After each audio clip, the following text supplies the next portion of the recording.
I find it extremely important for you, for me, for anyone I'm working with, again, for organization and individual, to find your purpose in life. We need to do that. And so here's an example of a mission statement. This is a real mission statement for Sweetgreen, pretty good company. And if you read through it, founded in 2007, Sweetgreen is a destination for delicious food that's both healthy for you and aligned with your values. We source local and organic ingredients from farmers we know and partners we trust, supporting our communities and creating meaningful relationships with those around us. We exist to create experiences where passion and purpose come together. Really long. I don't think anyone's going to have that memorized. And we want to kind of memorize that. I want you to know your purpose. If I ask you what is your purpose in life, you should know it. And if you work for an organization, you should know that organization's purpose in life. Really hard to be loyal to an organization, really hard to feel like you're part of an organization, part of a family, when you don't know why it exists. So we're going to start with why all the time. So I'm going to start off with why when I'm looking at mission statements. I'm going to start off with why when I'm working with people and trying to figure out what your purpose is in life. Why do you exist? So let's take another look at Sweetgreen and try to find in here the why. Because that's all I need for a mission statement. I don't need all the rest.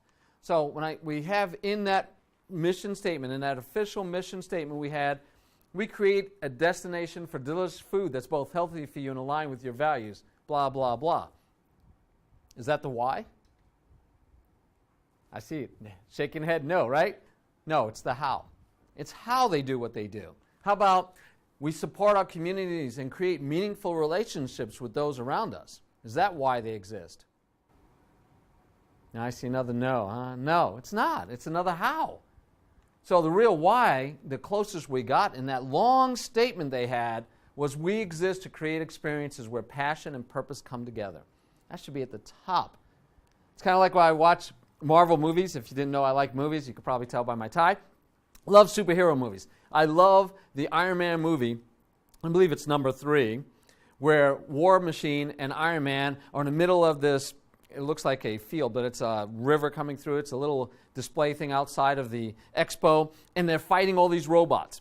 And it's a long fight scene, a great fight scene. And finally, Iron Man says to War Machine, duck! And he uses this laser that goes around in a circle and wipes out the last 10 robots all at once. And then it winds down, and they're done, right? They've finished them all off.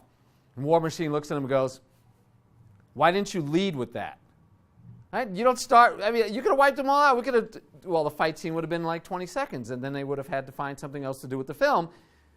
But in mission statements, we want to do the same thing. We want to lead with the why. I want to start with the why, not end with it. All right, so Patagonia. Here's another one. Build the best product, cause no unnecessary harm. Sounds like they're going to be doctors. Use unnecessary harm, by the way. I don't know. So they could cause necessary harm, but no unnecessary harm. Use business to inspire and implement solutions to the environmental crisis. So what's the real why? Solve the environmental crisis. Now you have to dig in there to figure it out, but it's in there. But that's what they should lead with. Our mission is to solve the environmental crisis.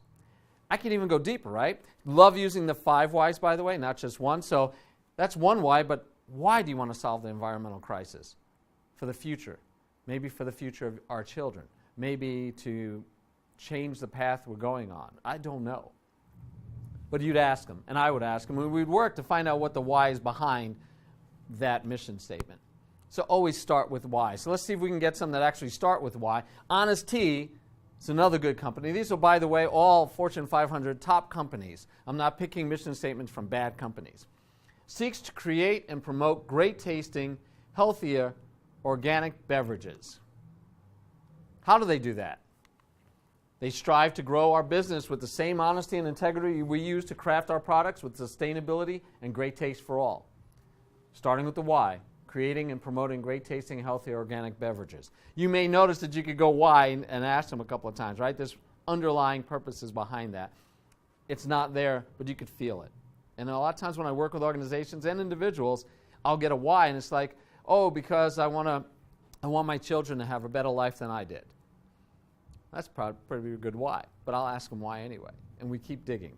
Now, we don't want to just say why, like my children do, but actually it's a great thing kids do. Think about it. Kids all the time say, why, why, why, why, why? They are seeking the underlying truth. They're seeking the thing that's driving you, the environment, the situation they're in. So when kids ask why, rather than get upset at them, oh man, stop asking me why, realize you might not have reached that actual root cause. You need to get to that root cause. And so I do the same thing. I try not to do it as annoying as a 5-year-old, but I do ask why 5 times. And I'll do it with, what do you mean? What are you hoping to get? How are you doing that? Because I'm going to keep driving them back to that why. And I'll ask it different ways. But basically, I'm saying why over and over again. How about IKEA? You all heard of IKEA?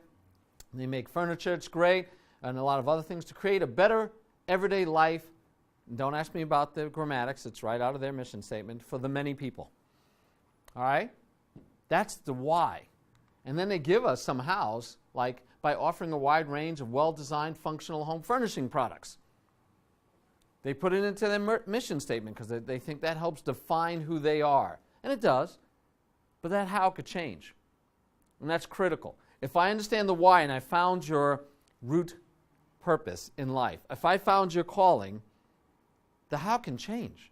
It'll change regularly. Technology changes our hows all the time. But if you don't understand your purpose and you don't understand your calling, once the how change, you may go out of business. You know, my how was that I went around and I vacuumed floors and I cleaned institutions for people. But now the how is changing. Okay, now they have automated robots to do floors, so I guess I'm out of business. No, you have to go back to why you were doing it. Why were you doing what you were doing? What was the service that you were providing? Why was that service needed? And then maybe you just find that you need to buy some of those robots and then you loan them out, right? All right. Life is good. Simple mission statement. No hows buried in it. That's why the Life is Good community shares one simple unifying mission. They warn you it's a simple unifying one. To spread the power of optimism. You think you could do a why into that? Why are you spreading the power of optimism? But hey, I accept it as least out of all those mission statements so far, most direct, clean, and it's trying to give you a why. But they can use help too, because there is a reason behind spreading the power of optimism. So once again, I warn you, or I admonish you, I beg you, just keep calm. When you're trying to figure out where you belong, just keep asking why. Now let's talk about real quick how to find it. How do you find your mission? We said you ask why 5 times, right? At least. You go ahead and figure out why you exist, but there's some other hints I can give you. If you're working in an organization, now, if you're doing this on an individual purpose, why were you born? That doesn't work. But for an organization that has been founded, yes. Why was the library founded in the first place? Who founded it? When was it founded? So the when actually helps because I get an idea of the environment at the time. And there's a why behind it. But the how you satisfy that at the time was different than probably you will today. Any business that's been in business for over 100 years, it's going to have changed drastically many times. So why was it founded? Why did the library, why was it first founded? Why was this organization created? You have to understand why it started. Because your purpose is probably still in line with that, although your hows may have changed drastically. And now your purpose may have deviated a little bit, but it's probably still based on the same thing.